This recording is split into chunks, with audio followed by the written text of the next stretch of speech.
Hello, good evening. Welcome to episode 42 of the Home Front.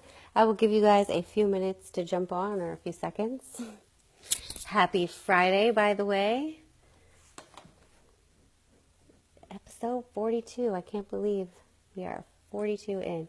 Make sure when you guys jump on that you say something so I can give you a shout out. Thank you so much for joining on Friday night. I know everybody's probably headed out to do some fun things, but every night or every day, actually during the week, I come to you with a little bit of real estate information to help you guys out. Please hit the like button, hit the love button. Let me know any feedback, questions that you have. Hey, Saul, what's up? Thank you for joining. Costa Rica, wow.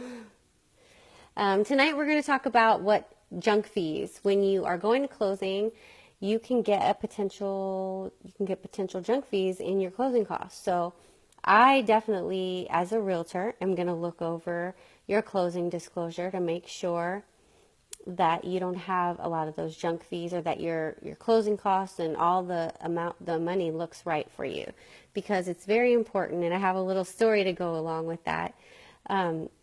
We are actually going to closing on Monday. What's up, DJ? Thank you for joining. And I got the closing disclosure for the seller, and I was looking through it, and it was about $1,500 too expensive. So I started looking through it to try and figure out why, and I talked to the title company to figure out what her perspective was. Hey, Tom, what's up? Thank you for joining. Be sure to hit that like button and share this out. Don't be selfish with the information. You never know who is going to need it. Thank you, DJ, for sharing. I really, really appreciate it. So I was looking through the closing disclosure, and I saw, again, that they charged me too much. They charged me a late fee. They charged me a transfer fee and a reconveyance fee, which I also know in the title company, they charge you that too. So I started to think, how can the title company and the lender charge me the same fee?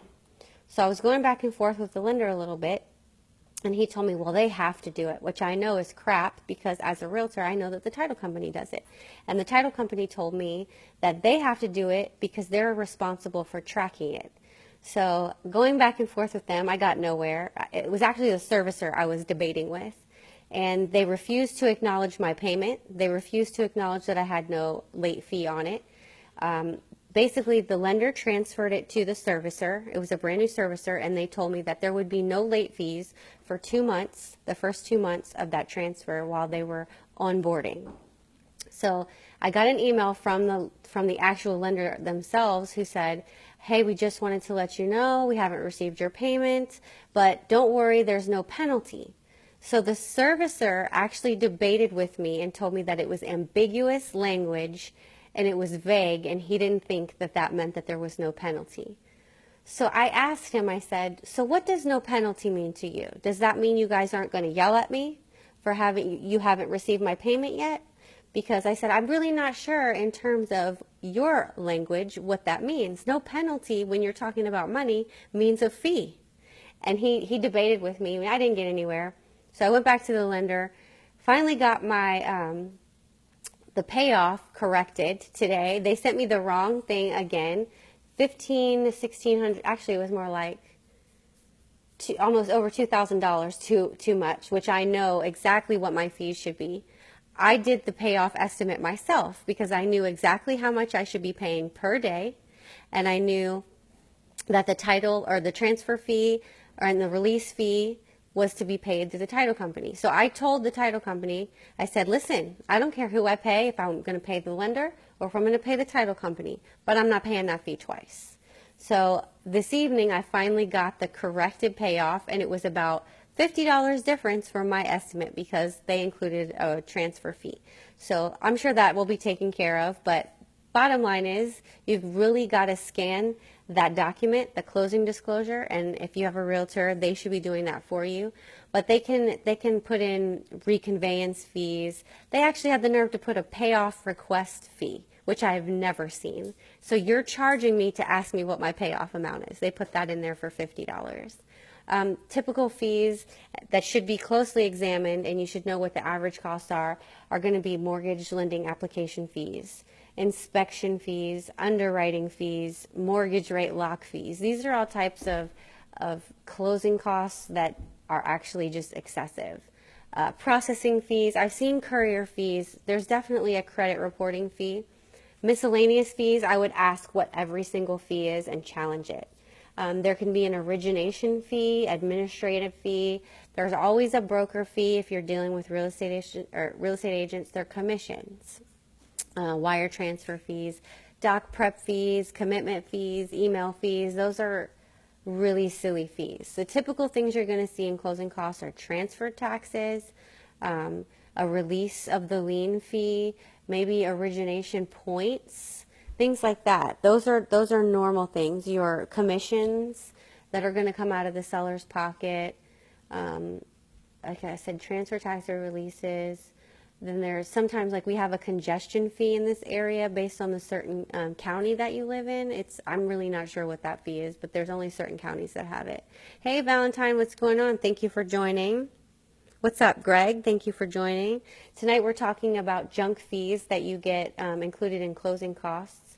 And I was telling a story about how we're going to closing on Monday, and I had to debate with the lender and the servicer about the fees that they were charging me. They were actually doubling up on fees that the title company was charging me, and who is supposed to charge that fee. And I personally think the title company has their job and they do the transfer. So the lender doesn't need to do that. They don't need to be charging me a release fee when I know the title company is the one who's actually processing the documentation.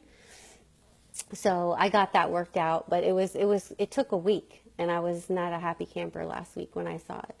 It says, the article that I have, it says you can ask and negotiate. Like I said, you can negotiate those fees. You don't need to pay the junk fees. They're just racking up, nickel and diming you.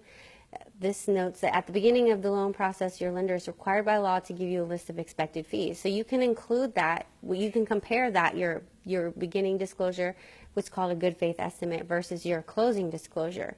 And you have to have 3 days before closing that you receive those final numbers. They're not supposed to change within those times. Hey, what's going on, Tyrell? It says that estimate is called the good faith estimate. This document gives you a line-by-line estimate of expected fees as well as to whom or what the fee is paid. It is mainly in the GFE's 800 section where you possibly negotiable fees can be found. Since the lender's interest is to proceed with the loan, some of these fees may be able to be reduced or eliminated. You definitely want to look at them. Like I said, there are some loans that do have escalated fees. Lots of fees will just eat up your money and take your costs way up. So you definitely want to have your realtor look at it, because your realtor is going to know what the normal fees are. So that's just an effort to save you money in the closing process. There are closing fees, and instead of avoiding closing costs altogether, it is usually not worthwhile trying to completely avoid closing costs as a way of not having to deal with the mortgage junk fees. Yet you're going to have to deal with some type of closing costs. They're charged by the county. Ours are charged by the county, and we have to pay those fees, those transfer taxes or transfer fees, taxes, documenting fees. Those are normal standard things that you're going to pay. But the miscellaneous and the transfer and then a release fee and then a miscellaneous fee and all those things, those are excess. But if you guys have any questions, please don't hesitate to ask me. I would love to help you guys with anything that you have going on. If you want to find out about real estate, or if you're just ready to buy or sell, please don't hesitate to ask. Is this for owner, occupant, or investment loan? Actually, this is for just a residential loan. But anytime you go to closing, you're going to have closing costs. So you definitely want to examine what you're paying. I mean, you don't want to just give your money away. I personally am not a fan of giving my hard-earned money away that I don't know what I'm paying for. And I don't want to double up on things either. Fees can change more than 1/8 to APR loan prepayment. Yeah, they change. I mean, there's no guarantee. Like, your taxes are going to change by the day, depending on what day of the month you close. So they're going to change a little bit. But I'm just saying the excess fees. You definitely don't want to be paying those junk ones, like I said, the doubling up on the transfer fees. $50, it still makes a difference to me, because then I'm paying $100 versus $50. The loan officer must, yeah, they're supposed to. They're supposed to. But again, if you don't know what you're looking at, and you're just going to go ahead and pay everything because it looks right, because if you, that's why I say have a realtor look at your closing disclosure. Just don't sign it. Have your realtor look at it and make sure that they know that it looks right and that you just don't have all these extra little things thrown in there for you to pay. So thanks again. I really appreciate you guys joining me every day, especially on a Friday night. I'm surprised everybody's not out, but please share this out. And again, if you have any questions and I can help you with anything, please let me know. I'd love to help you guys. And I will see you on Monday. Actually, I have an open house tomorrow, so I'll see you guys tomorrow.